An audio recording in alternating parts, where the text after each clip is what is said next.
Time moves on, and as it does, the role of gold shifts again, not by changing itself, but by changing where it sits in the human imagination.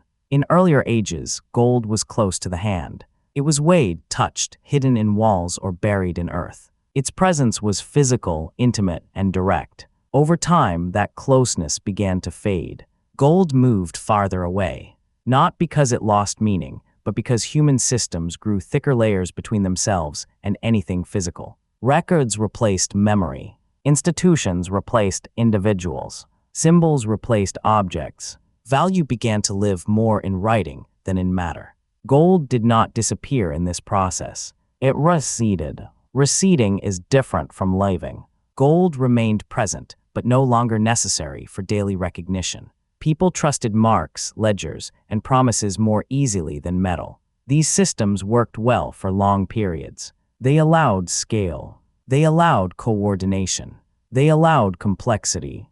Gold watched from a distance. This distance changed how gold functioned psychologically. When something is no longer used directly, it stops being judged by convenience. It is judged by endurance. Gold was inconvenient, heavy, slow, difficult to move in large amounts. These qualities mattered less when it was not used daily. What mattered instead was that it did not vanish. As abstraction increased, the gap between representation and reality widened. Most of the time, this gap caused no trouble. Systems operated smoothly. Confidence reinforced itself. But confidence is sensitive to continuity. It depends not only on performance, but on expectation that performance will continue.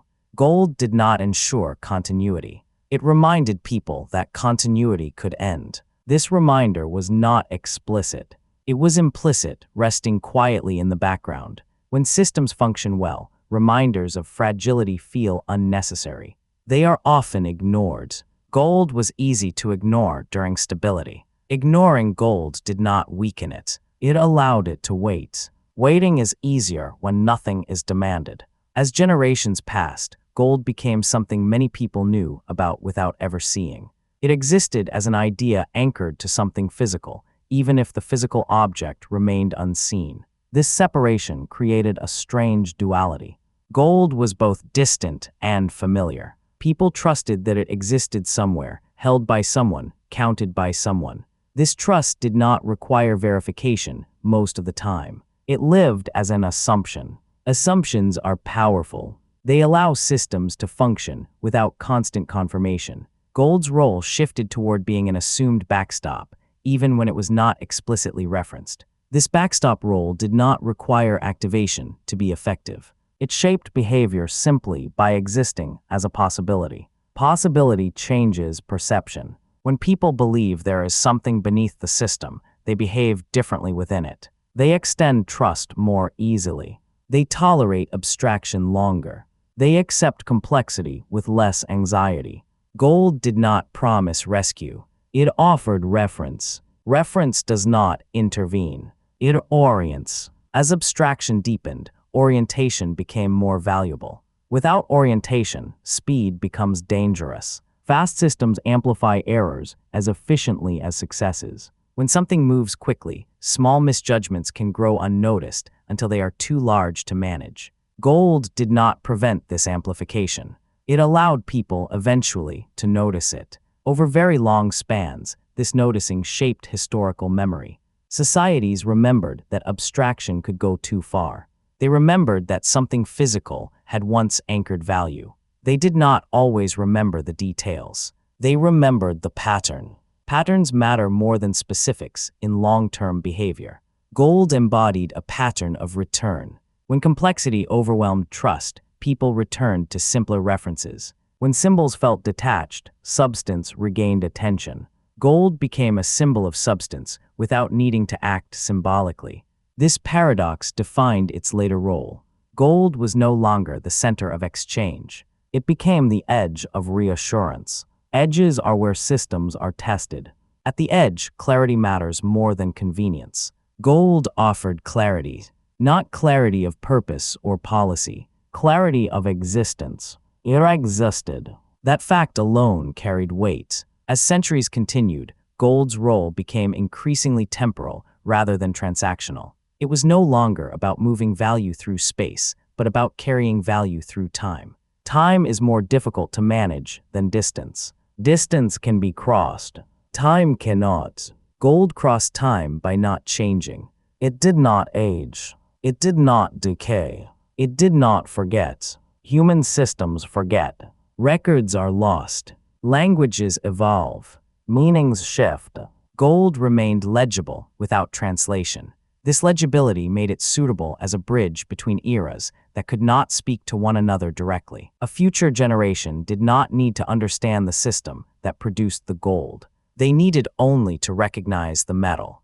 Recognition was enough. As systems layered complexity upon complexity, gold's simplicity became increasingly rare. Simple things are often dismissed as primitive. Over long spans, simplicity can be an advantage. Simple things break less. Gold did not break. It bent, it melted, it reshaped, but it remained. This resilience without rigidity allowed it to persist in changing contexts. Rigidity fractures. Gold flowed without dissolving. As human systems experimented with faster forms of coordination, gold's slowness became more pronounced. It could not be adjusted quickly. It could not be multiplied instantly. It could not be redefined without effort. These limitations made gold unsuitable for certain roles. They also protected it from excess. Gold could not be stretched thin. It resisted inflation of meaning because its meaning was tied to weight. Weight does not inflate. It remains constant. This constancy mattered more as representations grew lighter and more abstract. People did not always notice the difference immediately. Differences accumulate. Gold accumulated difference quietly. It became the silent comparison point against which expansion could eventually be felt. Not judged. Felt. Feeling precedes understanding. People often sensed imbalance before they could explain it.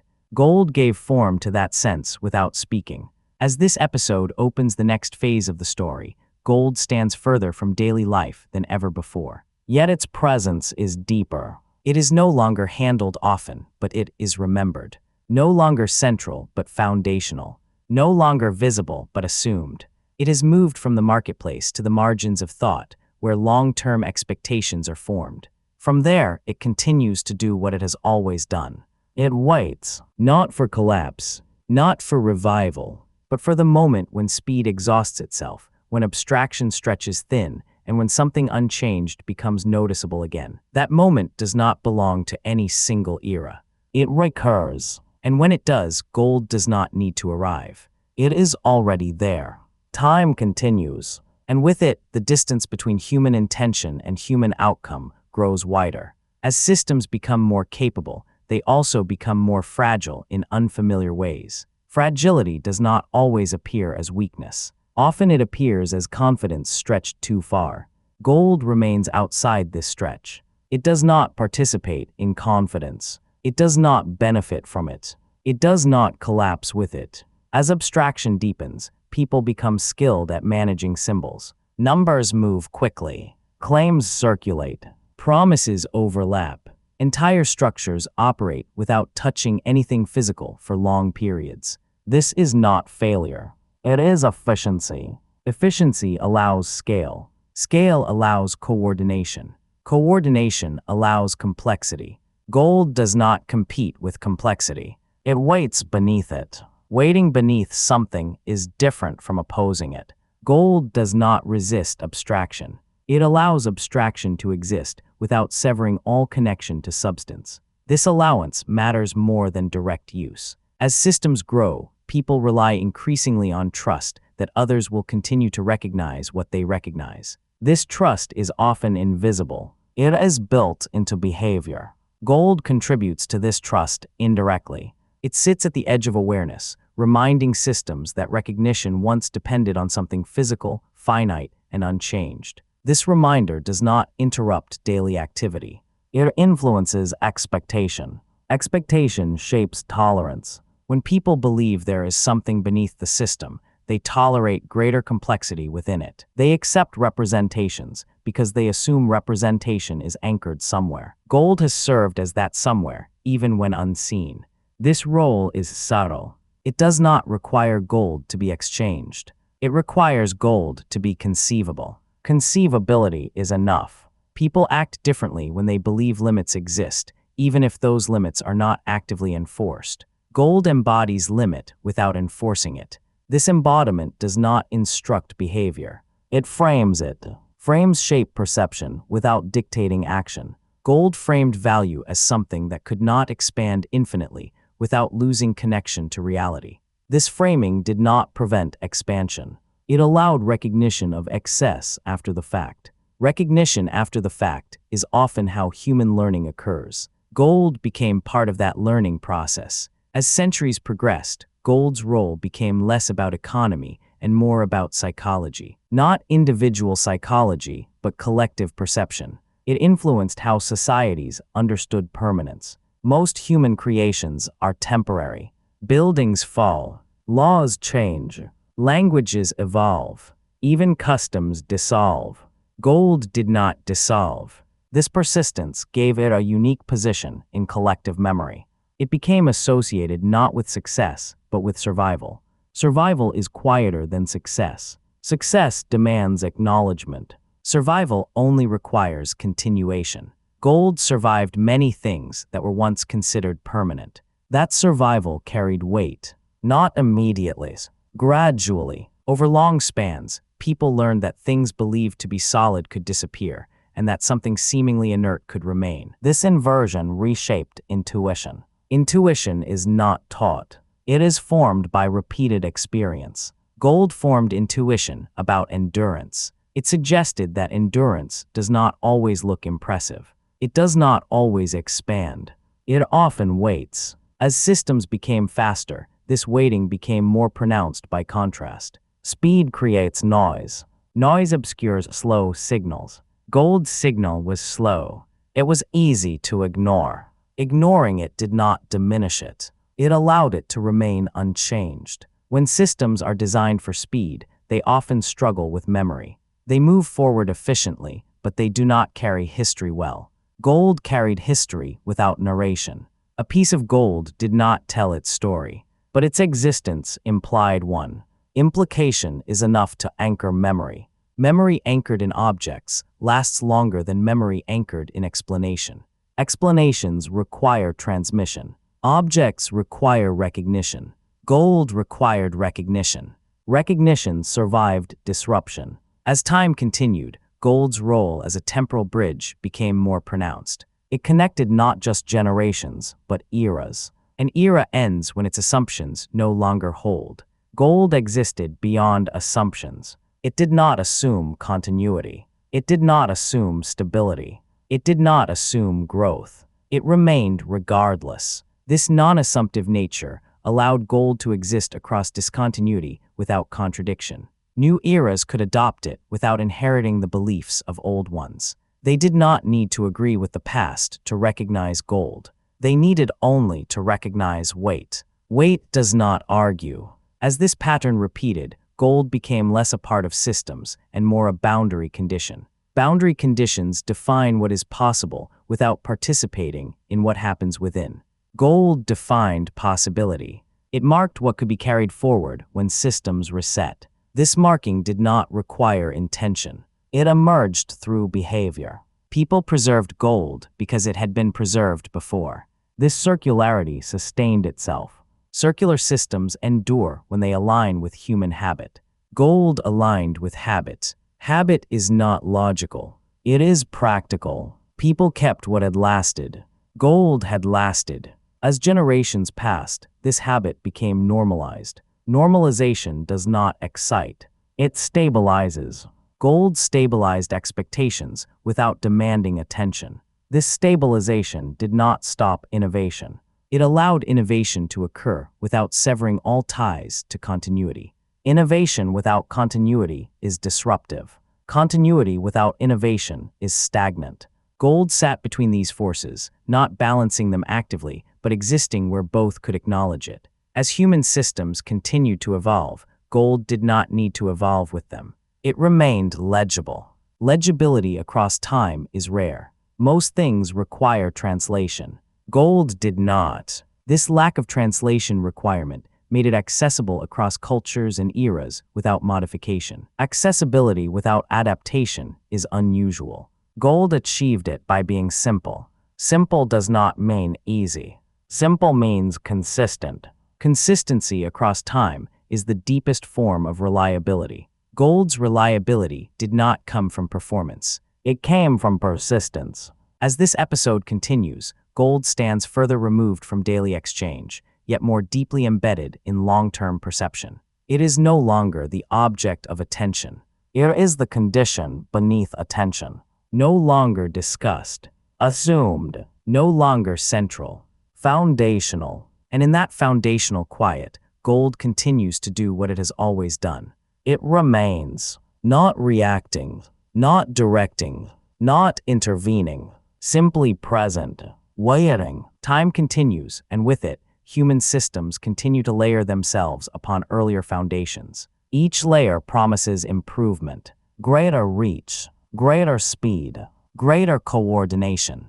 These promises are often fulfilled, at least for a time. Gold does not participate in promises. It does not project forward. It remains where projection ends. As systems mature, they begin to rely less on what is tangible and more on what is assumed. Assumptions become infrastructure. They are rarely examined because examination would slow movement. Gold does not slow movement directly. It exists as a reminder that movement has limits. Limits are not barriers. They are edges. Edges define shape. Without edges, form dissolves. Gold defined an edge to value without enforcing it. This edge was not fixed in policy or law. It existed in memory and habit. People remembered that value once rested on something that could not be multiplied by decree or imagination. They did not always remember why. They remembered that it had mattered. Memory of importance is often more durable than memory of cause. Gold lived inside that memory. As representation expanded, value became easier to create, easier to move, easier to divide. These changes allowed societies to organize at scales previously impossible. Gold did not oppose this expansion. It remained separate from it. Separation allowed comparison. Comparison allowed awareness. Awareness does not stop excess. It allows recognition of it. Gold did not sound alarms. It marked a distance. Distance between what was claimed and what existed. This marking did not happen daily. It happened gradually, often only visible in hindsight. Hindsight is where gold's role becomes clearer. Looking back, people noticed that gold had remained legible when other references blurred. They noticed that it had not required reinterpretation when systems changed. This noticing shaped future expectations. Expectations shape behavior.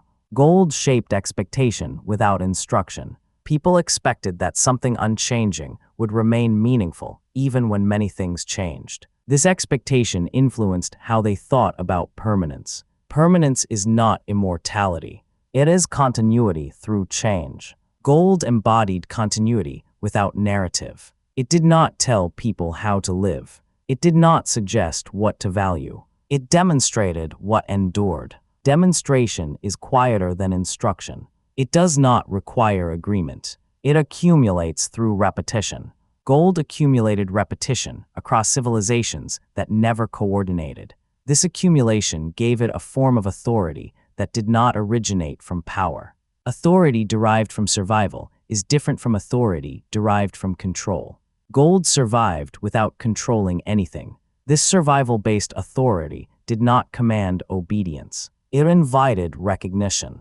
Recognition is voluntary. People recognized gold because it was familiar, not because it was enforced. Familiarity builds comfort. Comfort reduces fear. Fear often drives instability. Gold reduced fear not by eliminating risk, but by existing beyond it. It existed beyond immediate outcomes. When outcomes were uncertain, gold remained certain in form. Form matters. Form gives shape to abstraction. Without form, abstraction becomes untethered. Gold tethered abstraction loosely. Loose tethering allows movement without severance. This balance was not designed. It emerged. Emergence is a slow process. It requires many repetitions across varied conditions. Gold experienced those conditions. Different climates, different beliefs, different social structures. Across these differences, its role converged. Convergence without coordination suggests alignment with something fundamental. Gold aligned with how humans respond to time. Time erodes most things. Gold did not erode. This resistance to time gave it a unique psychological presence. People did not need to fear that gold would change while they were not looking. This absence of surprise matters. Surprise destabilizes trust. Gold rarely surprised. It behaved tomorrow as it had yesterday. This predictability allowed it to fade into the background. Background elements are often the most relied upon. They are noticed only when absent. Gold's absence was rarely complete. It receded, but it remained conceivable. Conceivability sustained trust. As long as people believed gold existed somewhere, its role continued. Belief here is not ideological. It is practical. People acted as if gold would be recognized if needed. That assumption shaped preservation. Preservation ensured availability. Availability reinforced assumption. This loop continued. Loops persist when they do not require maintenance. Gold's loop required only time. Time was plentiful. As human systems continued to experiment, gold remained patient. Patience is not passive resignation. It is endurance without urgency.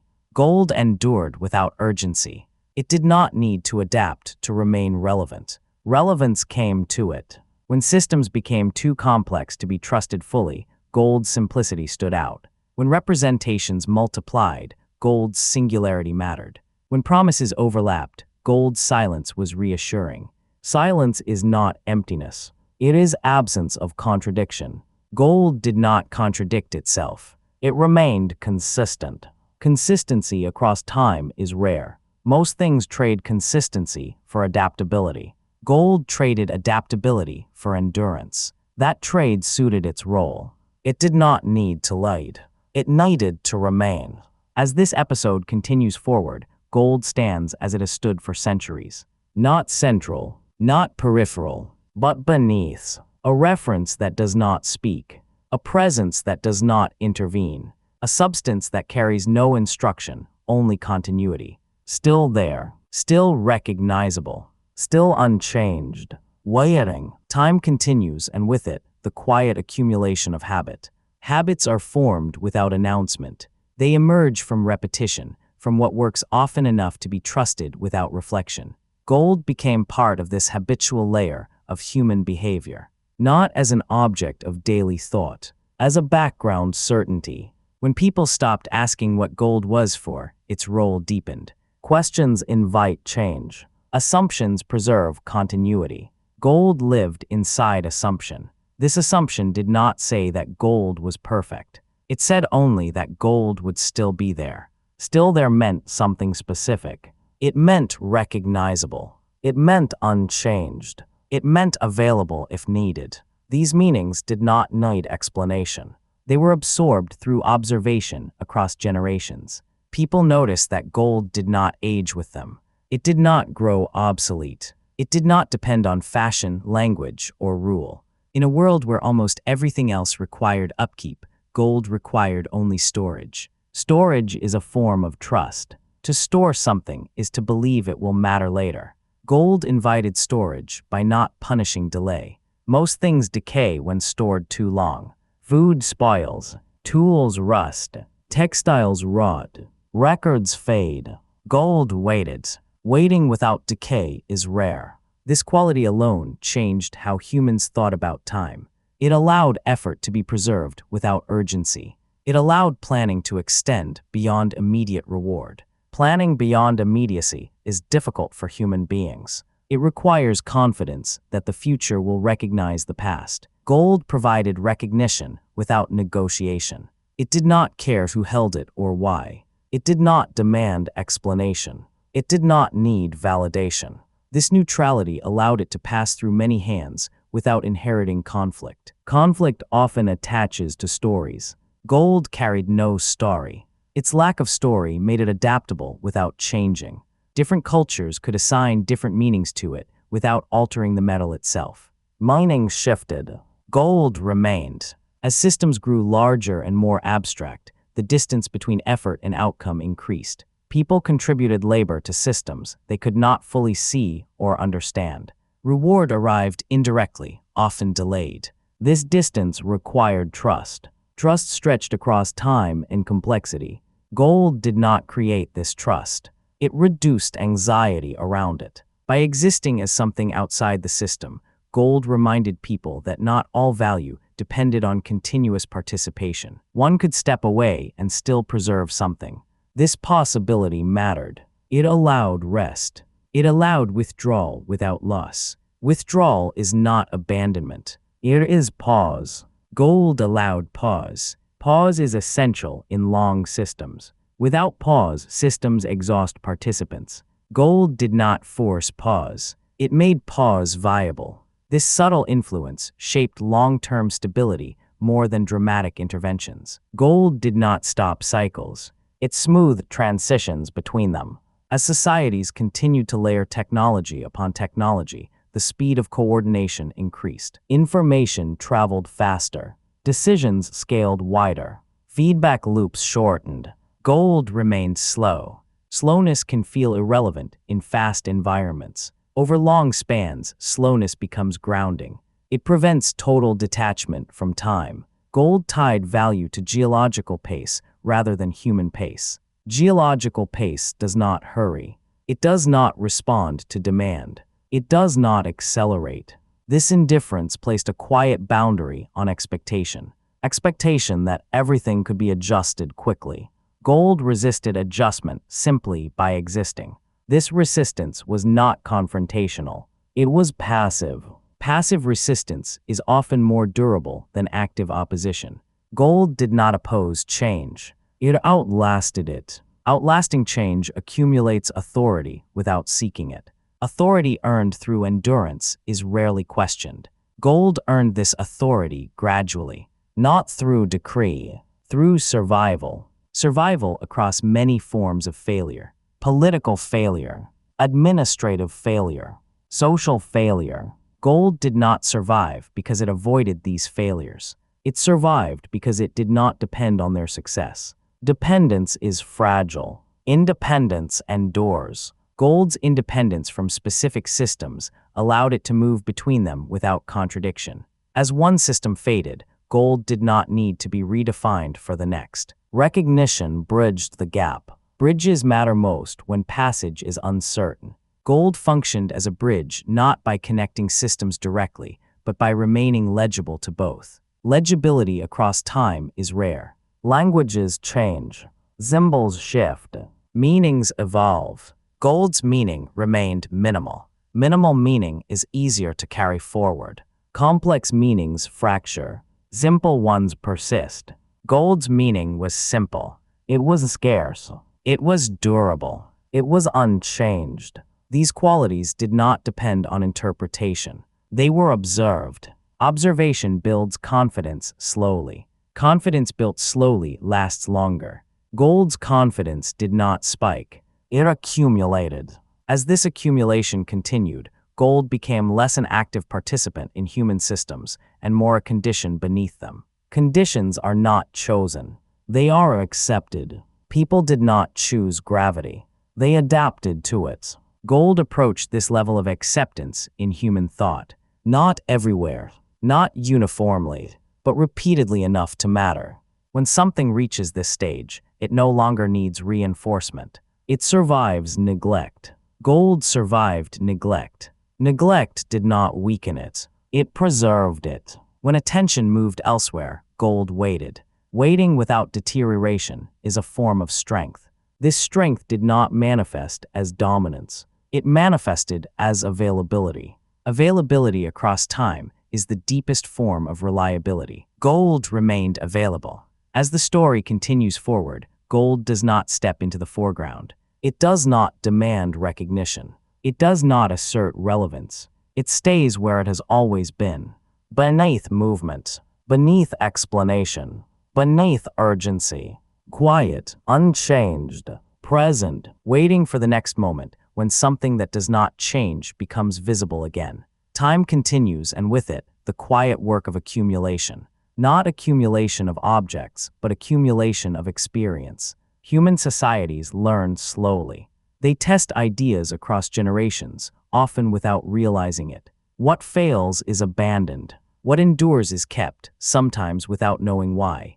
Gold remained because it endured. It endured not by solving problems, but by remaining usable when problems changed shape. As systems grew more intricate, the number of dependencies increased. Value depended on coordination, on communication, on agreement across distance and time. These dependencies worked well when conditions were stable. Gold did not depend on stability. It existed independently of coordination. This independence gave it a peculiar role. It was never the most efficient option. It was never the most flexible. It was never the most modern. And yet, it was repeatedly the most survivable. Survivability does not attract admiration. It attracts reliance. Reliance forms quietly. People rely on what does not fail often. Gold failed rarely because it did not attempt much. It did not promise growth. It did not promise access. It did not promise transformation. It promised nothing. Promise-free systems fail less dramatically. When a system promises little, disappointment is limited.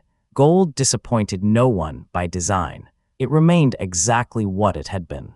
This constancy shaped long-term behavior more than innovation ever could. Innovation changes direction. Constancy provides orientation. Without orientation, direction loses meaning. Gold oriented value around time rather than momentum. Momentum is seductive. It rewards speed and expansion. Time is patient.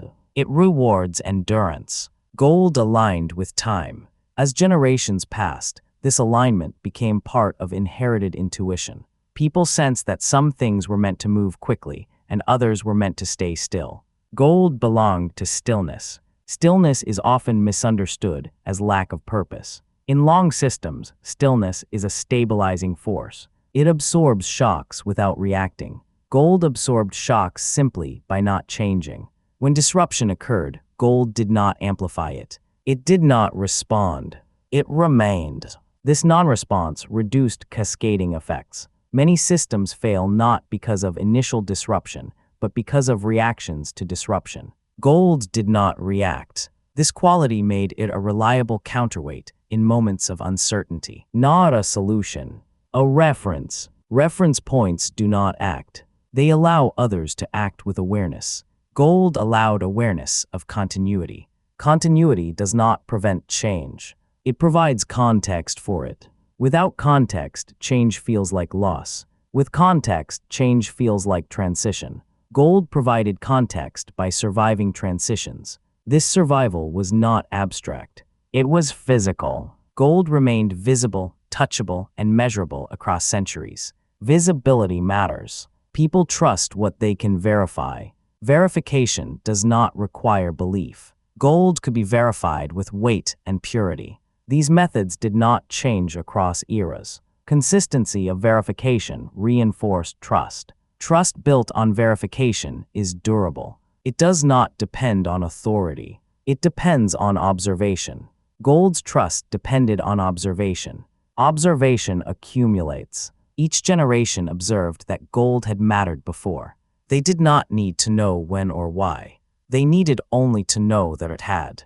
This knowledge shaped behavior. People protected gold. They passed it forward. They hesitated to discard it. These actions reinforced its survival. Survival reinforced its importance. This loop continued without instruction.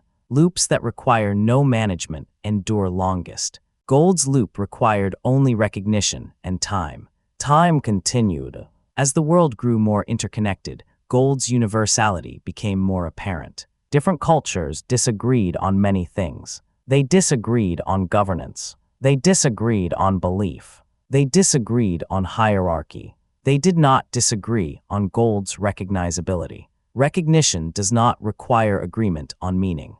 It requires familiarity. Gold was familiar everywhere it traveled. This familiarity allowed exchange across difference. Difference often creates friction. Gold reduced friction without resolving difference. It did not unify cultures. It allowed interaction between them. Interaction does not require harmony. It requires a common reference. Gold served as that reference. As centuries passed, new references emerged. Some were faster, some were lighter, some were more adaptable. Many served their purpose well. Gold did not replace them. It remained beneath them. Remaining beneath change is different from resisting it. Gold did not oppose new systems. It waited for them to pass. Waiting does not imply expectation of failure. It implies independence from outcome.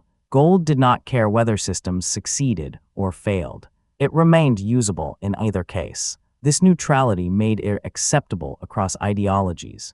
Ideologies demand loyalty. Gold demanded none. It did not align with any vision of the future. It existed in the present and persisted into the future without intent. Intent is fragile. It must be maintained. Gold had no intent. It required no maintenance. Maintenance burdens systems.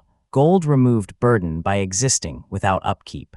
As long as it was protected physically, it did not degrade. This low maintenance allowed it to survive neglect. Neglect often destroys complex systems. Gold survived neglect. Surviving neglect is a form of resilience. Resilience without effort is rare. Gold achieved it through its material properties and the habits built around them. Habits are slow. They change reluctantly. Gold benefited from this reluctance. People were slow to abandon what had lasted. Abandonment requires confidence that alternatives will endure. Gold had already endured. That fact mattered. As this episode continues, gold remains what it has always been. Not an answer, not a direction, not a promise, a reference, a pause, a boundary, a presence that does not speak but does not disappear. Still there, still unchanged, still waiting. And as long as human systems continue to change faster than human nature, something that waits will continue to matter. Time continues, and with it, the quiet accumulation of distance between human intention and human consequence. As systems grow larger, fewer people see the whole of what they depend upon. Participation becomes partial. Understanding becomes distributed. Trust shifts from personal knowledge to structural expectation. Gold does not participate in this diffusion. It remains whole. Wholeness matters when understanding fragments. When no one fully understands a system, confidence rests on belief that the system will continue to function. That belief is often reasonable. Most systems do continue for long periods. Gold does not challenge this belief. It exists beside it. Its presence does not undermine confidence. It tempers it. Temperance is not hesitation.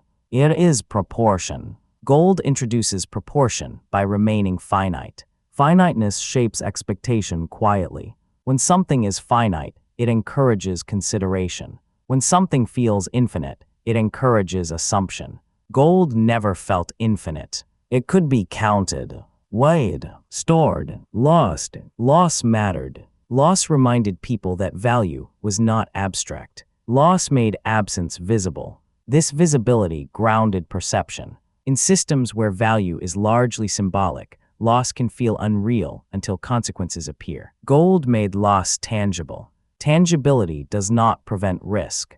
It clarifies it. Clarification allows adjustment. Gold allowed adjustment after excess, not correction in advance. Recognition afterward. Recognition afterward is often how societies learn. Gold became part of this learning cycle. As new forms of coordination emerged, value moved faster than ever before. Decisions scaled. Effects multiplied. Distance between cause and effect widened. Gold did not close this distance. It marked it. Marking distance does not shorten it. It allows awareness of it. Awareness reduces surprise. Surprise destabilizes systems more than difficulty. Gold reduced surprise by being predictable. Predictability is often undervalued. It is not exciting. It does not inspire, but it stabilizes. Gold stabilized by being the same tomorrow as it was yesterday. This sameness allowed long-term orientation. Orientation is different from direction. Direction points forward. Orientation situates. Gold situated value in time. It reminded societies, quietly, that time continued beyond immediate cycles. This reminder did not slow innovation. It contextualized it. Context prevents innovation from consuming its own foundations. Without context, novelty replaces continuity entirely. Gold prevented total replacement by remaining. Remaining is a passive act, but passive acts accumulate impact over long spans. Gold's impact accumulated not through change, but through lack of change. This accumulation created a baseline. Baselines allow measurement. Without a baseline, movement cannot be assessed. Gold provided a baseline for value across eras. As representations evolved, gold's baseline did not. This allowed retrospective comparison. People could look back and see difference. Difference is only visible when something remains constant. Gold made difference visible across generations. This visibility did not require consensus. Different cultures interpreted difference differently. Gold did not interpret. It remained. Remaining allowed each culture to draw its own conclusions without altering the reference. This neutrality supported diversity. Gold did not impose uniformity. It allowed variation against a shared constant. Shared constants are rare across human societies. Most constants are cultural. Gold was material. Material constants travel more easily than ideas. Ideas require translation. Gold required recognition. Recognition survived translation. As long as people could see, weigh, and test gold, they could recognize it. This recognition allowed continuity across boundaries that other systems could not cross. Boundaries shift. Gold crossed them quietly, not as a conqueror, as a companion. As centuries passed, gold's presence became more deeply embedded in how people thought about permanence. Permanence does not mean forever. It means long enough to matter. Gold lasted long enough to matter repeatedly. This repetition reinforced expectation. Expectation shaped planning. Planning extended beyond immediate return. Gold allowed people to imagine a future where something of the past would still be legible. Legibility matters. Without legibility, the past dissolves into abstraction. Gold preserved legibility. A future holder did not need to know the story of the past to recognize its residue.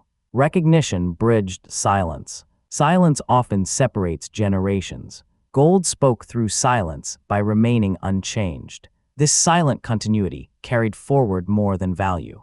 It carried restraint. Restraint is not moral discipline.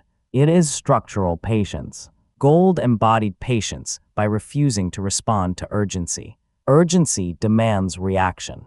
Gold did not react. This non-reaction created space. Space allowed reconsideration. Reconsideration does not guarantee wisdom. It allows possibility. Gold allowed possibility of pause. Pause is rare in fast systems. Rare things matter when needed. Gold became rare in daily life. That rarity preserved its significance. If gold had remained everywhere, it would have become ordinary. Ordinary things are consumed.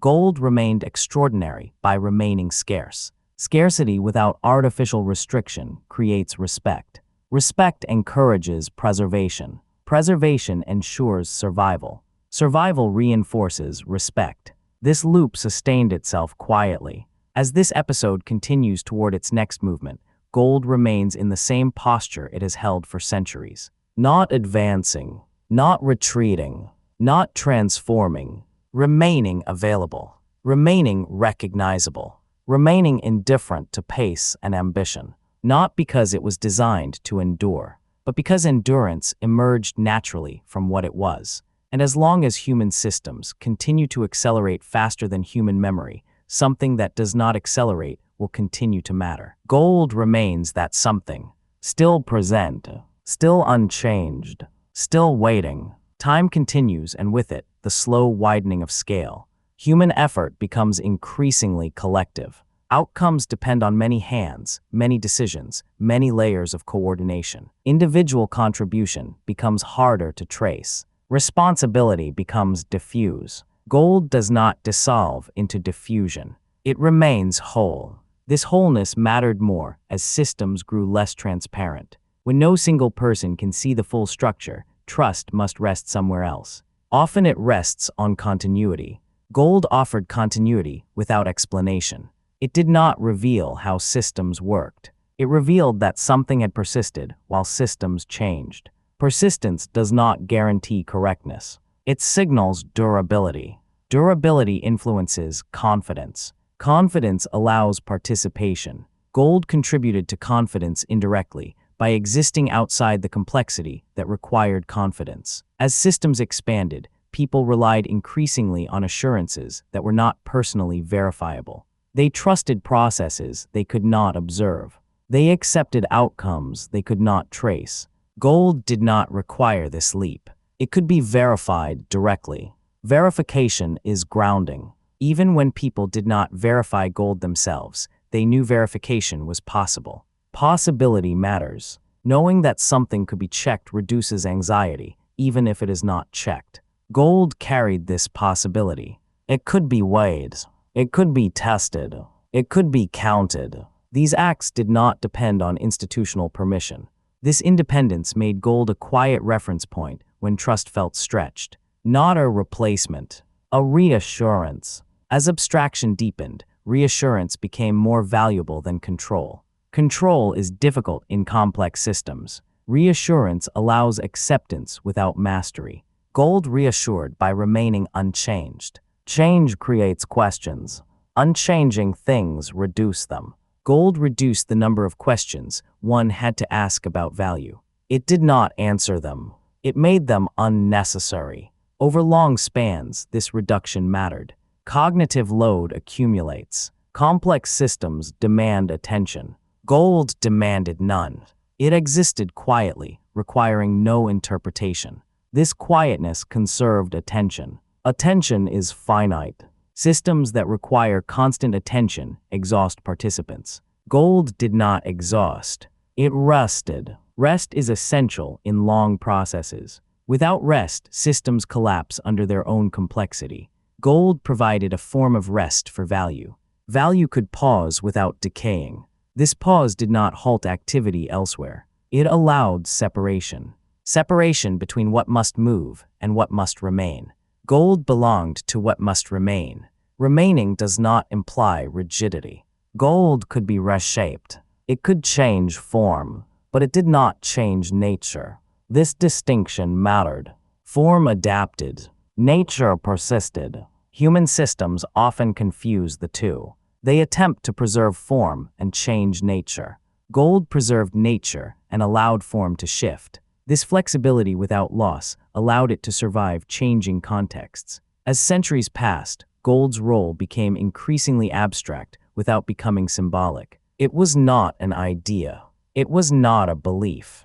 It was a reference. References do not persuade. They orient. Gold oriented perception around endurance. Endurance does not promise comfort. It promises continuity. Continuity is enough. As this long movement continues, gold remains in its familiar posture. It does not seek relevance. It does not resist neglect. It does not demand recognition. It waits, and in waiting, it continues to accompany human systems as they grow more complex, more distant from their origins, and more dependent on trust. Trust will always need something beneath it. Something that does not argue. Something that does not hurry. Something that remains recognizable when explanations fail. Gold remains, still, unchanged, waiting for the next shift, the next transition, the next moment when something steady becomes visible again. Time continues, and with it, the quiet persistence of what does not change. Human systems refine themselves. They learn from past strain. They design around previous failures. Each refinement adds layers meant to protect against uncertainty. These layers are often effective, sometimes for generations. Gold does not participate in refinement. It remains unrefined by design. This absence of refinement is not neglect. It is compatibility with time. Refined systems require maintenance. They must be understood, updated, defended, and transmitted accurately. When transmission falters, refinement becomes fragility. Gold did not require transmission. A person did not need to know its history to recognize it. They did not need to understand its role to accept it. They needed only to see and test it. This simplicity made gold resilient to forgetting. Forgetting is inevitable. Languages disappear. Knowledge fragments. Practices fade. Gold survived forgetting. It survived because it did not rely on shared explanation. It relied on recognition. Recognition is immediate. It does not depend on education. It depends on perception. Gold's perception did not change. It looked the same. It felt the same. It behaved the same. This consistency allowed it to re-enter awareness even after long absence. Absence did not erase it.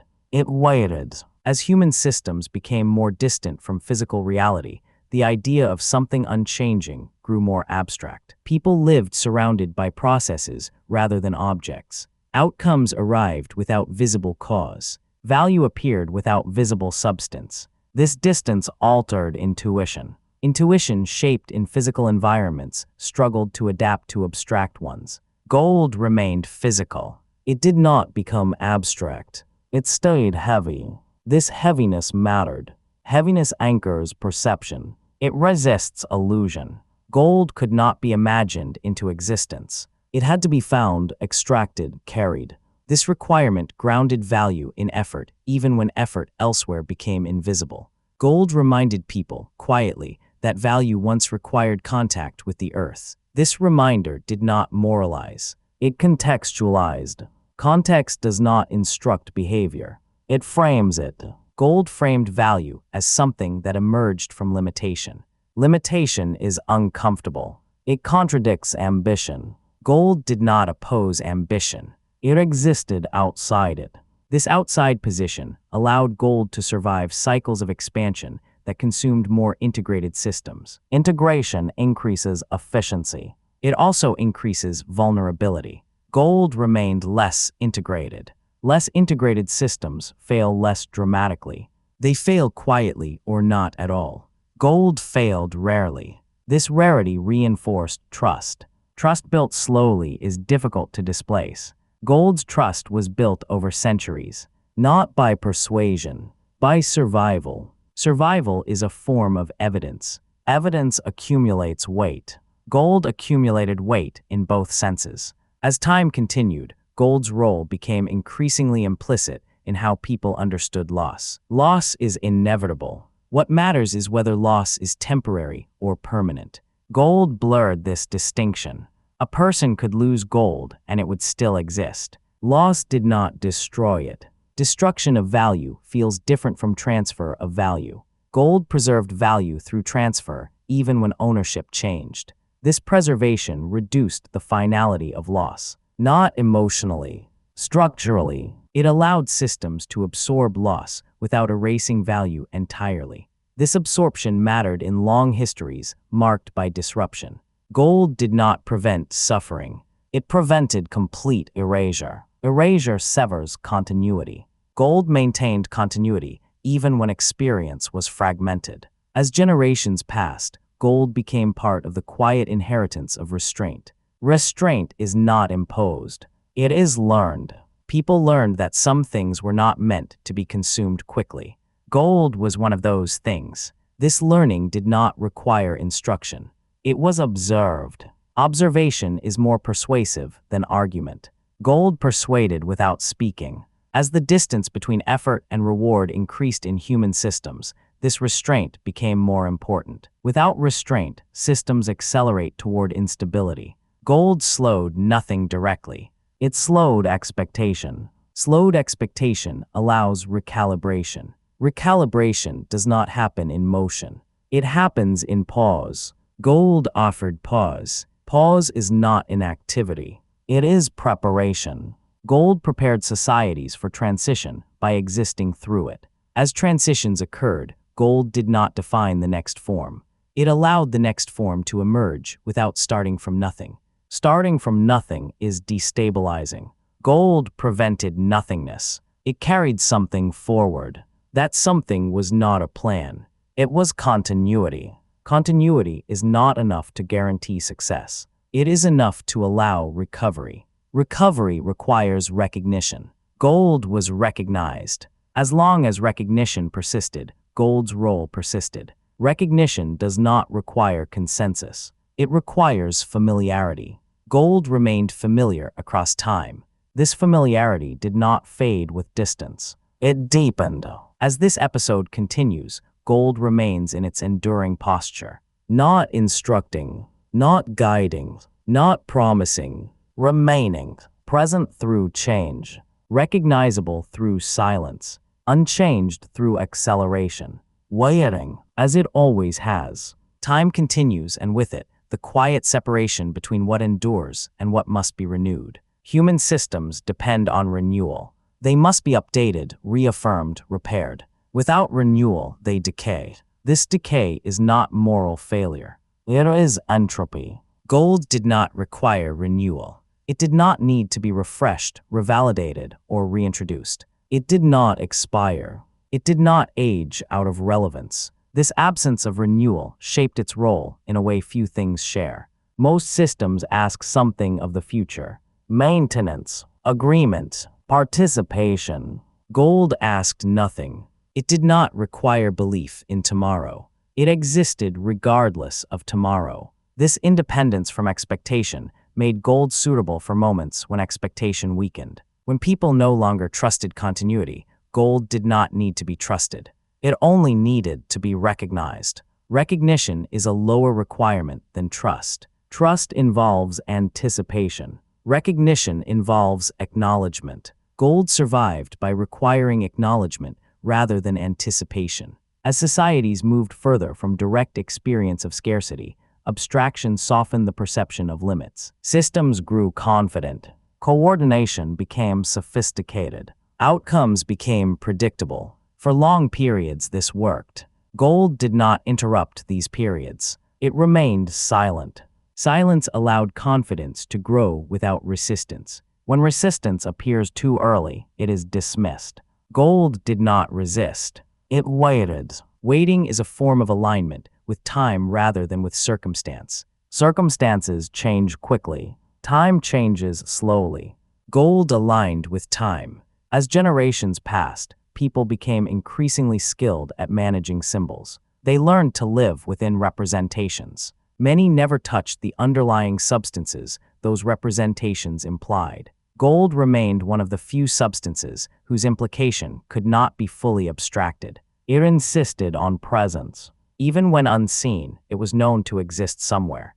That knowledge carried weight. Weight is not influence. It is gravity. Gold exerted gravity on expectation. Expectation bent around it. People assumed that somewhere beneath the system, something solid remained. This assumption allowed them to tolerate uncertainty longer. Tolerance of uncertainty is essential in complex systems. Without tolerance, systems fracture under stress. Gold increased tolerance by existing beyond stress, not solving it, absorbing it. Absorption does not remove pressure. It redistributes it across time. Gold redistributed pressure by delaying finality. Finality is heavy. Gold lightened finality by making loss reversible in form, if not in experience. This distinction matters. Experience may be irreversible. Value need not be. Gold preserved value through irreversible events. This preservation did not undo harm. It allowed continuity afterward. Continuity afterward is how history proceeds. No system avoids harm entirely. What matters is whether something remains to build upon. Gold ensured something remained. Not everywhere, not equally, but often enough to shape behavior. As human systems grew more confident in their own designs, gold became less visible. Visibility is not necessity. Many necessities are invisible. Gold became one of them. Invisible necessities shape behavior indirectly. They influence what people assume, not what they discuss. Assumptions guide action more reliably than debate. Gold lived inside assumption. People assumed it would matter later. That assumption shaped preservation. Preservation shaped survival. Survival shaped memory. Memory reinforced assumption. This cycle continued quietly. Cycles that do not demand attention endure longest. Gold's cycle demanded none. As time moved forward, gold remained unchanged not because change was impossible, but because change was unnecessary. Unnecessary change introduces risk. Gold avoided risk by avoiding intention. It had no intention. It simply was. Being is enough when aligned with long-term human patterns. Gold aligned with the pattern of uncertainty, followed by reconstruction. Reconstruction requires material. Gold survived long enough to become that material. Not always used, always possible. Possibility is enough. As long as people believe something can serve when needed, they behave differently. Gold shaped behavior through possibility rather than action. This shaping did not require instruction. It did not require enforcement. It did not require consensus. It required only that gold remained recognizable. Recognition persisted. And so, as the next movement of history continues to unfold, gold remains in its familiar role. Not leadings, not following, not resisting. Present, unchanged, available, waiting as it always has, for the moment when something that does not change becomes visible again. Time continues, and with it, the quiet tension between permanence and invention. Human societies invent because they must. They respond to pressure, to scarcity, to ambition, to fear. Invention brings relief, efficiency, reach. It also introduces dependency. Each invention requires trust in its continued function. Gold did not require function. It did not need to work. It needed only to exist. This difference placed gold outside the cycle of improvement and obsolescence. Most human creations are evaluated by how well they perform. Gold was evaluated by how little it changed. Change is often framed as progress. Stability is often framed as stagnation. Over long periods, the distinction blurs. Too much change erodes orientation. Too much stability prevents adaptation. Gold did not compete with invention. It coexisted with it. It allowed invention to rise and fall without erasing a reference to continuity. This coexistence shaped long-term confidence. People were willing to experiment because something familiar remained in the background. Risk felt tolerable because loss did not always feel final.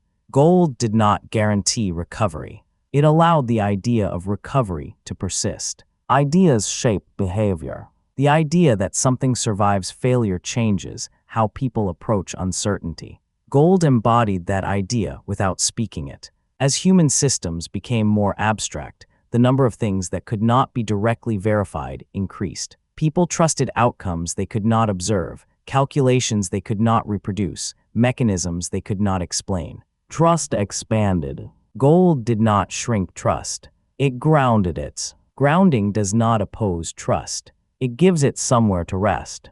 Without rest, trust becomes strain. Strain accumulates. Gold absorbed strain by existing beyond daily reliance. It did not carry the weight of constant use. It carried the weight of time. Time is heavier than any transaction. Gold bore time without changing. This endurance shaped how people thought about legacy. Legacy is not about recognition.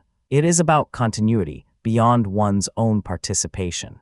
Gold allowed continuity without dependence on memory. A person did not need to be remembered for their gold to matter. This anonymity changed the relationship between effort and recognition. Effort could be preserved without personal story. Gold removed identity from value. This removal reduced conflict. Conflict often arises from claims of origin. Gold did not record origin. It erased it. Erasure can be destructive. In this case, it was stabilizing. By removing origin, gold allowed exchange without reopening old disputes. It allowed value to move forward without carrying history's weight. History is heavy. Gold was heavy enough already. As societies accumulated history, the need for something that could move without carrying it became more apparent. Gold moved without memory. It did not remember who held it before. It did not care. This indifference allowed it to be reused endlessly. Reuse is essential in long systems. Things that cannot be reused are consumed. Gold was not consumed. It circulated or rested. Circulation did not degrade it. Rest did not decay it. This dual capacity allowed it to serve many roles without losing itself. As human systems continued to scale, gold's inability to scale at the same pace became a defining feature. It could not expand to match ambition. It could not multiply to meet expectation. These limitations frustrated some and reassured others. Frustration and reassurance often coexist. Gold provoked both without changing. This dual response reinforced its neutrality. It did not align with desire. It did not align with fear. It remained indifferent. Indifference is often mistaken for weakness. In long histories, indifference can be strength. Gold did not react to pressure. It survived it. Survival through pressure accumulates credibility. Credibility earned through survival is difficult to replace. As this next episode continues, gold remains exactly where it has always been. Not as a solution to modern complexity, not as an answer to future uncertainty, but as a reference that has accompanied humanity through many forms of both. It does not promise relevance. It does not predict return. It does not signal collapse or renewal. It simply remains unchanged, recognizable, available, waiting not for a specific moment, but for the recurring human need to orient value against something that does not move. That need has appeared before. It will appear again. Gold does not need to anticipate it. It has already waited long enough. Time continues, and with it, the quiet rhythm of human repetition. Civilizations believe themselves unique, yet many of their movements echo earlier ones. Tools change.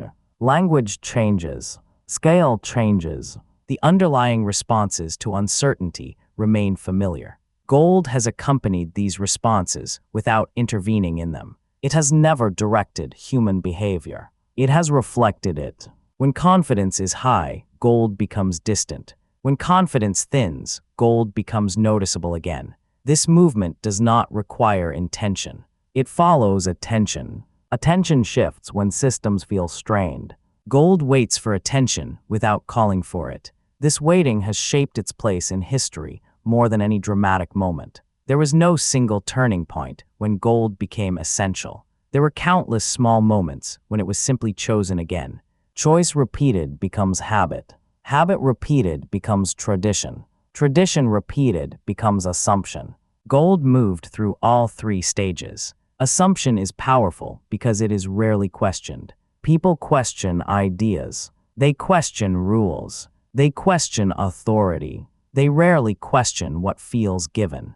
Gold came to feel given, not given by decree, given by time. Time grants legitimacy differently than power does. Power asserts. Time accumulates. Gold accumulated legitimacy slowly, without argument. As systems became more capable of sustaining themselves for long periods, gold's role did not vanish. It shifted further into the background.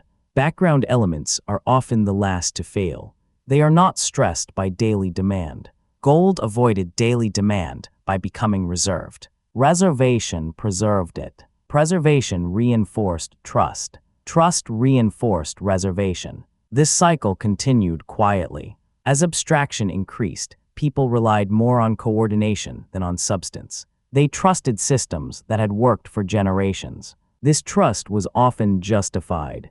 Gold did not undermine it. It existed alongside it. Side by side, not competing. This coexistence allowed gradual change without rupture. When systems evolved smoothly, gold stayed still. When systems fractured, gold bridged gaps. Bridges are most useful when they are not noticed until needed. Gold functioned as a bridge between past and future without announcing itself. Announcement invites scrutiny. Scrutiny invites contest. Gold avoided contest by remaining silent. Silence is not absence. It is restraint.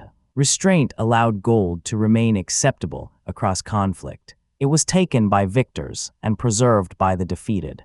It passed through hands without adopting their cause. Cause divides. Gold did not divide. It remained neutral. Neutrality is often criticized as indifference. In long histories, neutrality allows survival. Gold survived many causes. As people lived longer within stable systems, memory of earlier instability faded. Confidence replaced caution. Abstraction felt natural. Gold remained quiet during these periods. Quietness prevented resistance. Resistance provokes reaction. Gold did not provoke. It waited. Waiting is not passive when time is long. Over long spans, waiting becomes positioning. Gold positioned itself where it could not be displaced easily. Not by being central, by being foundational. Foundations are not visible in daily life. They are noticed when stress appears. Gold was noticed then. As this episode continues forward, gold remains what it has always been in human history. Not a driver, not a destination, not a doctrine, a reference, a reminder without words, a constant presence that does not insist on relevance. It remains through confidence and doubt alike, through innovation and collapse, through memory and forgetting. Still recognizable, still unchanged, still waiting. And as long as human systems continue to evolve faster than human nature, something that does not change will continue to find its place beside them. Gold remains there, quiet, patient, enduring. Time continues, and with it, the slow reshaping of how people understand permanence. Permanence is rarely noticed when it is present.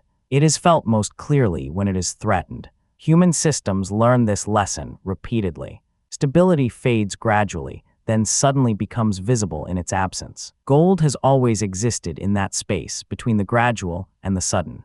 It did not prevent change. It softened the shock of it. When familiar structures weakened, people searched for something that did not require explanation, something that did not ask them to understand why it still worked. Gold did not work in the way systems work. It did not perform. It remained. Remaining requires no coordination. It does not depend on agreement. It does not collapse when communication fails. This made gold suitable for moments when coordination fractured. Not because gold repaired coordination, because it allowed value to exist without it. As societies layered trust upon trust, assumption upon assumption, they rarely stopped to consider how much of that trust depended on continuity. Continuity is fragile. It relies on memory, agreement, and shared belief. Gold relied on none of these. It relied on recognition.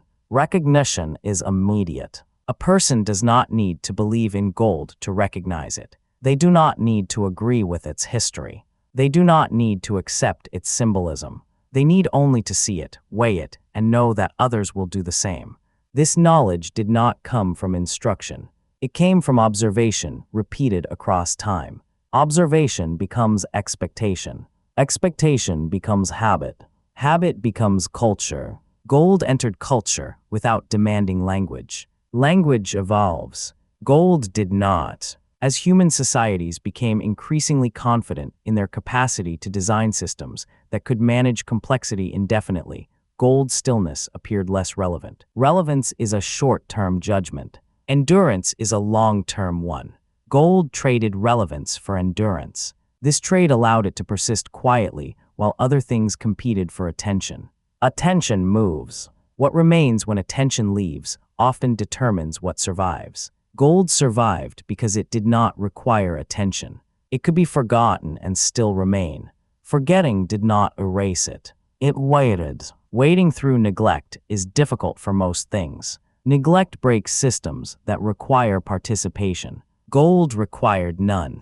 This quality allowed it to pass through eras of confidence and eras of doubt unchanged. As abstraction deepened, people became accustomed to value that could appear and disappear without physical trace. This ease created comfort, but it also created distance from limitation. Distance from limitation alters behavior. Gold reintroduced limitation simply by existing. Not as a rule, as a fact. Facts do not argue. They persist. Gold persisted. This persistence shaped long-term perception more than short-term experience. People did not feel gold's influence every day. They felt it when something else stopped working. At those moments, gold did not arrive dramatically. It was already there. This prior presence mattered. Something that arrives in crisis feels uncertain. Something that has always been present feels familiar. Gold felt familiar even when rarely seen. Familiarity reduces fear. Fear destabilizes systems faster than scarcity.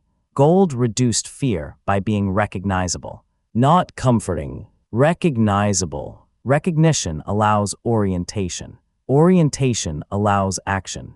Gold allowed action when orientation was difficult. As human history continued, gold did not move closer to the center of daily life. It moved further away. Paradoxically, this distance deepened its significance. What is close becomes ordinary. What is distant becomes foundational. Gold became foundational. Foundations are not interacted with daily. They are relied upon silently. Gold reached this role without being designed for it. Design aims for efficiency. Gold achieved resilience. Resilience is rarely designed successfully. It emerges from alignment with long-term patterns. Gold aligned with the pattern of uncertainty, followed by rebuilding. Again and again. As this story continues into its next movement, gold remains unchanged. Not preparing, not predicting, not reacting, remaining. Its role is not to shape the future. It never was. Its role is to remain legible across it. Legibility across time is rare. Gold achieved it by refusing to change. And so, as human systems continue their endless work of invention, refinement, and revision, gold continues its quieter work. Being there, waiting, not for a specific moment, but for the recurring human need to recognize something that does not move when everything else does. Time continues, and with it, the steady narrowing of what can be relied upon without explanation. As human systems become more intricate, fewer things remain simple enough to be trusted instinctively. Trust migrates from understanding to expectation. Expectation migrates from experience to assumption. Gold does not migrate. It stays where it has always been. This stillness becomes more noticeable as motion accelerates elsewhere. When everything around changes form, speed, and meaning, what does not change acquires a different weight. Not a louder weight, a deeper one. Depth is rarely visible. It is felt when surface structures fail to carry load. Gold carried load quietly. It did not carry the daily load of exchange. It carried the long load of continuity. Continuity is not dramatic. It does not announce itself. It does not require validation. It simply persists. Human beings often mistake persistence for inevitability, but persistence is not guaranteed. It is earned through alignment with conditions that repeat. Gold aligned with repetition. Repeated uncertainty. Repeated rebuilding. Repeated forgetting. Repeated return. Each cycle reinforced the next. Not through planning, through memory encoded in behavior. People did not remember the first time gold mattered. They remembered that it had mattered before. That was enough. Enough to store it. Enough to protect it. Enough to hesitate before discarding it. These small hesitations accumulated into endurance. Endurance is built from restraint more than from strength. Gold encouraged restraint by being inconvenient to use carelessly. It was heavy. It was slow. It demanded intention. Intention slows action. Slowed action reduces error. Gold reduced error not by guiding behavior, but by resisting haste. As societies moved faster, this resistance became more pronounced by contrast. Gold did not resist change. It resisted urgency. Urgency compresses judgment. Gold expanded time, not by extending deadlines, by existing beyond them. When something exists beyond deadlines, it reframes importance. It suggests that not everything must be decided now. This suggestion did not appear as advice. It appeared as availability. Gold would still be there later. Later is a powerful concept. Later allows reconsideration. Later allows survival beyond immediate outcomes. Gold embodied later. Not tomorrow, not next year. Later beyond memories. This temporal reach changed how people understood loss. Loss in systems often feels final because systems move on. Records close. Processes reset. Gold did not move on. A loss involving gold was a transfer, not an erasure. Erasure removes continuity. Transfer preserves it. Preservation does not comfort. It stabilizes. Gold stabilized by ensuring that value could move through disruption without dissolving. This did not make disruption gentle. It made recovery possible. Possibility matters more than certainty in long histories. Certainty fades quickly. Possibility persists. Gold preserved possibility by remaining intact across change. As human systems layered confidence upon confidence, gold's role did not diminish. It became quieter. Quiet roles are often misunderstood as obsolete. Obsolescence implies replacement. Gold was not replaced. It was sidelined. Being sidelined reduced where? Reduced where preserved form. Preserved form preserved recognition. Recognition preserved relevance. This indirect path allowed gold to survive, while more central systems exhausted themselves. Central systems absorb pressure. Peripheral constants absorb time. Gold absorbed time. Time is heavier than pressure. Most systems break under time, not stress.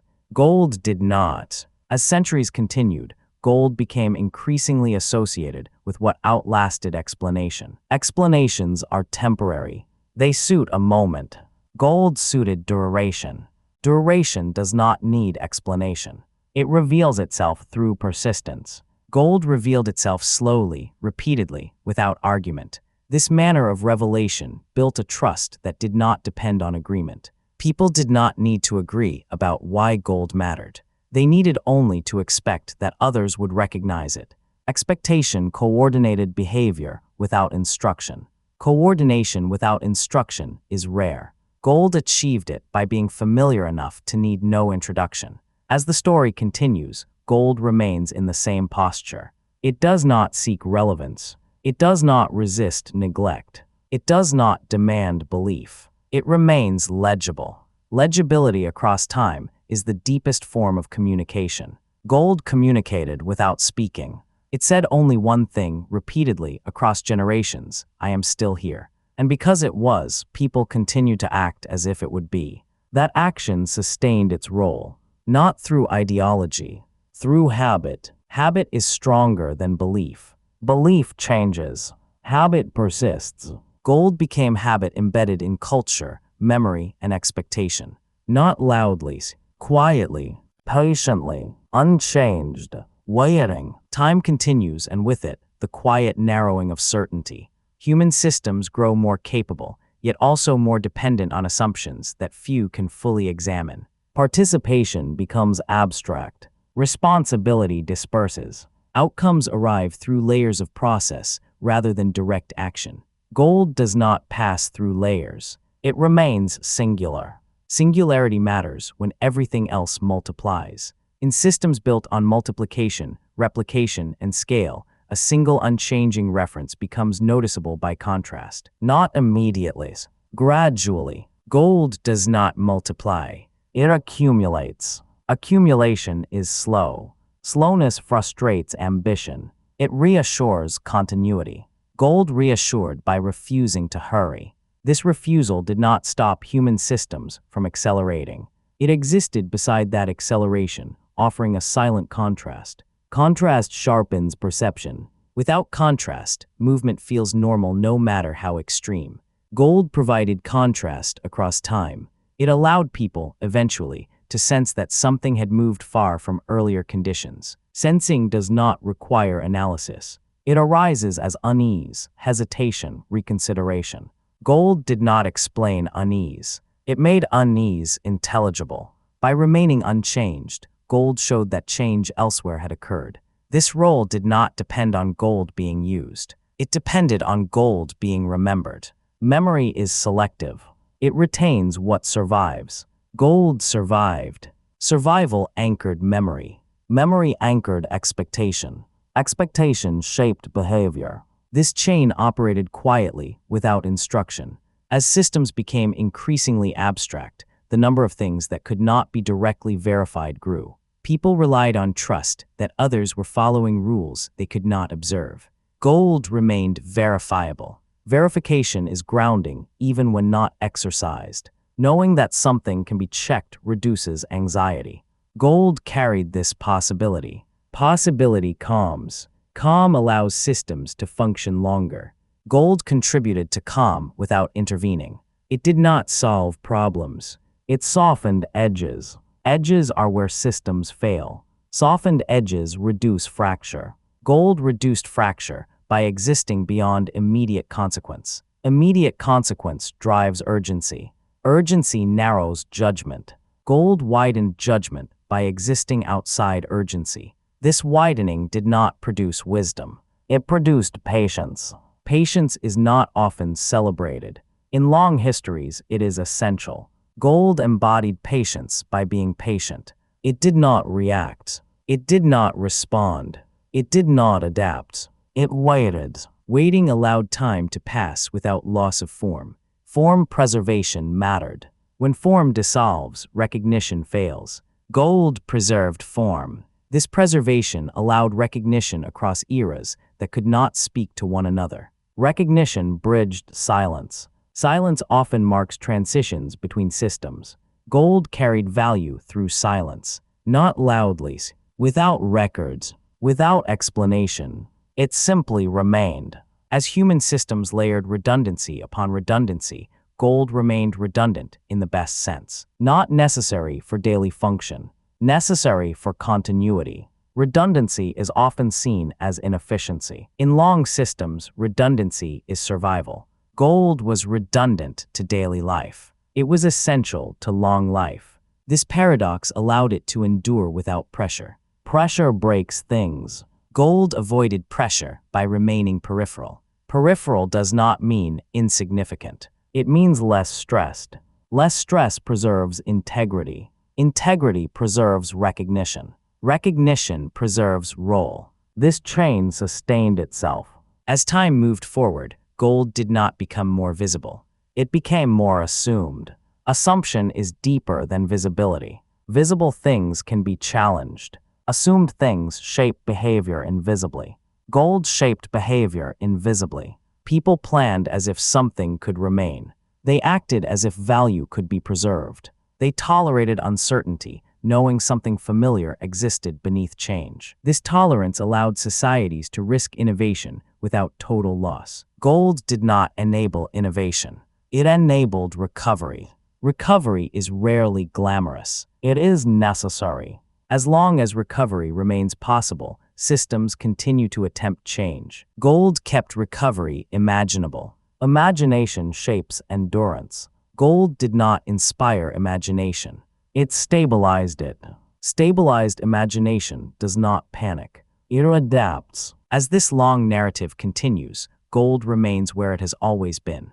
Not offering guidance, not offering solutions, not offering certainty, offering presence. Presence that does not demand attention. Presence that does not change. Presence that waits through cycles of confidence and doubt alike. Gold remains. Still, unchanged, available, waiting not for a particular moment, but for the recurring human recognition that something enduring has value simply because it endures. Time continues, and with it, the quiet thinning of what feels dependable without effort. Human life becomes increasingly mediated. People interact with outcomes more than processes. Results arrive without visible cause. Trust rests on systems that operate beyond direct perception. Gold does not operate beyond perception. It remains perceptible. Even when unseen, it is imaginable in physical terms. Weight, density, form, these qualities do not require explanation. They belong to the senses. Senses anchor understanding when explanation becomes abstract. Gold anchored value in the sensory world long after most value had moved elsewhere. This anchoring did not slow abstraction. It made abstraction tolerable. When people believe that something tangible exists beneath symbols, they are more willing to engage with symbols. They extend trust more easily. They accept complexity with less resistance. Gold supported this acceptance indirectly, not by being used, by being known to exist. Existence shapes expectation. Expectation shapes behavior. Gold shaped behavior by shaping expectation.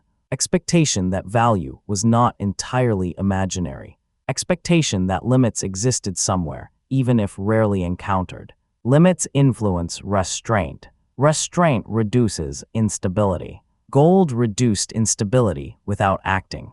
As systems became increasingly interdependent, failure in one place could ripple outward quickly. Cascades became possible where once they were rare. Gold did not prevent cascades. It allowed something to remain outside them. Outside positions matter when systems cascade. They provide places where value does not dissolve immediately. Gold provided that place. Not everywhere, not equally, but enough to matter. As time continued, gold's role became increasingly associated with what remained when explanation failed. When systems required constant explanation to maintain confidence, fatigue followed. Fatigue weakens trust. Gold did not require explanation. It required recognition. Recognition does not fatigue. It is immediate. Immediate recognition stabilizes when understanding lags. Gold stabilized understanding gaps by existing beyond them. This existence was not active. It was passive. Passive does not mean weak. In long durations, passivity can be resilient. Gold's resilience came from not being asked to do too much. It did not carry daily transaction. It carried long memories. Memory is heavy. Gold carried it without complaint. As human history accumulated layers of complexity, gold accumulated layers of silence. Silence is not emptiness. It is absence of contradiction. Gold did not contradict itself. It behaved consistently across contexts. Consistency builds trust without persuasion. Persuasion is effortful. Gold required no effort to trust once recognized. This low effort made it accessible across cultures and eras. Accessibility without adaptation is rare. Gold achieved it by being simple. Simple does not mean shallow. It means stable. Stability allows repetition. Repetition creates familiarity. Familiarity creates trust. Trust creates endurance. Gold moved through this sequence naturally. Not once, repeatedly. As generations passed, gold became less a topic of discussion and more a condition of assumption. Assumptions are powerful precisely because they are not examined. Gold did not benefit from examination. It benefited from neglect. Neglect preserved it. When attention moved elsewhere, gold avoided wear. Wear destroys. Gold avoided destruction by avoiding use. This paradox defined its later role. By being less used, it became more enduring. By being more enduring, it became more trusted. Trust does not require visibility. It requires continuity. Gold provided continuity. As long as continuity mattered to human societies, something that embodied it would matter too. Gold happened to be that thing. Not by design, by alignment. Alignment with time. Alignment with human memory. Alignment with uncertainty. Gold aligned with the fact that systems change faster than people forget. Forgetfulness erases explanation. Gold did not rely on explanation. It relied on recognition. Recognition survived forgetting. As this long narrative moves forward, gold remains unchanged in posture. It does not adapt to speed. It does not compete with abstraction. It does not resist innovation. It waits. Waiting is not anticipation. It is acceptance of time. Gold accepted time by not reacting to it. That acceptance carried it forward through centuries of change. Still present, still recognizable, still unchanged, waiting quietly as it always has, for the moment when something stable becomes visible again, simply because everything else has moved. Time continues, and with it, the quiet persistence of what does not ask to be noticed. Gold remains where it has been for a very long time, not at the center of daily life, not at the edge of disappearance, simply present.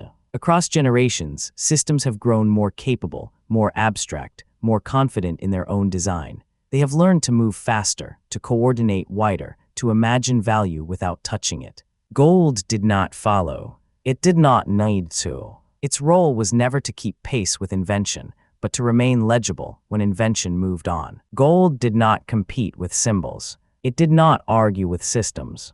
It did not resist change. It waited. Waiting gave it a different kind of relevance. When attention shifted away, gold endured. When explanation failed, gold remained recognizable. When continuity felt uncertain, gold required no reassurance. It did not promise safety. It did not guarantee outcomes. It simply stayed the same. That sameness carried memory forward without language. It carried value forward without instruction. It carried continuity forward without design. Gold did not teach societies how to behave. It reflected how societies behaved over time. What was kept, repeated, protected, and passed on revealed what mattered most when certainty thinned. Gold mattered because it survived being unnecessary. It did not rely on daily use. It did not rely on belief. It did not rely on explanation. It relied on recognition. Recognition endured. And so gold remained, through confidence and doubt, through expansion and pause, through systems that refined themselves in systems that dissolved. Not leading history, not directing it, standing quietly beside it. This episode does not end with a conclusion, because gold itself never concluded anything. It did not close chapters. It did not resolve questions. It remained available between chapters, as a pause, as a reference, as something unchanged in a world that rarely is. And here the story rests again, not finished,